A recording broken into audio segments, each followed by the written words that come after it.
Hi there everyone, Laurie Barraco here, and I'd love to share with you my predictions for the week of March 14th, 2021. And I'm using my Gilded Tarot by Sarah Marchetti this week.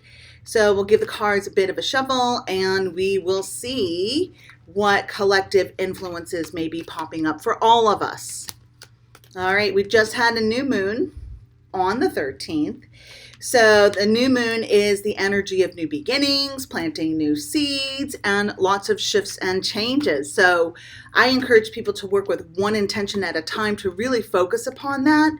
And there's nothing wrong with having more than one intention. However, when we kind of streamline our energy and work towards that goal, we're able to recognize the doors and the pathways that open up for us. Alrighty, here we go. I'm going to pull 3 from the top, and here we go. All right, so it looks like we may be going through the diamond test this week, right? So diamonds are created through pressure, and it looks like there might be a little bit of pressure this week or feeling uncomfortable. As one of my mentors says, that usually before there's an expansion or during a stage of expansion, there's a contraction. So it looks like we are all feeling those labor pains of our hard work, our efforts, and the expansion of our consciousness. And then there's the contraction, and then there's another expansion, and then there's another contraction as we give birth. We have the Queen of Wands, so we, as a collective, have pretty much had some shifts in consciousness, meaning we've raised our consciousness.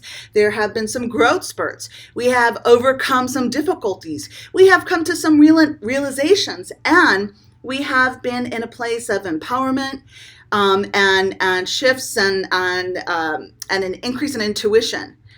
Then we have the Strength card, which has to do with stepping into our power, finding our voice, embracing who we are, channeling a little bit of fearlessness as well, which is all good because then we have the Tower card. And the Tower card comes in because old systems don't work when we're leveling up, when we're moving into a different phase of ascension and a different phase on our path. So then things need to change. We need to reorganize. We need to regroup. And that is something that Spirit is trying to help us and help us focus in those areas where we know we can do better, we know we can improve on things, and I'm hearing to not worry so much that, oh my gosh, I don't know if I can do this. I'm feeling really tired. I need a pause. I need to take a moment. Spirit saying, don't worry. There are moments of grace and peace and woosah.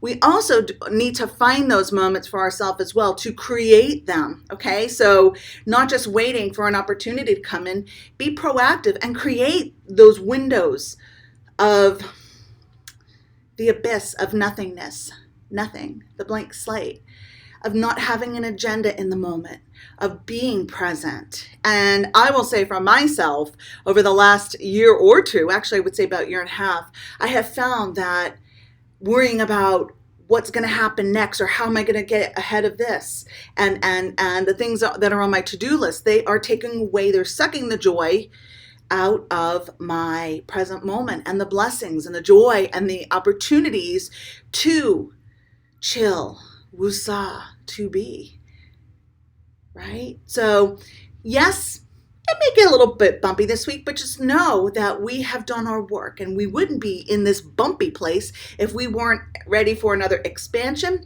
But sometimes there's that contraction that comes in as well.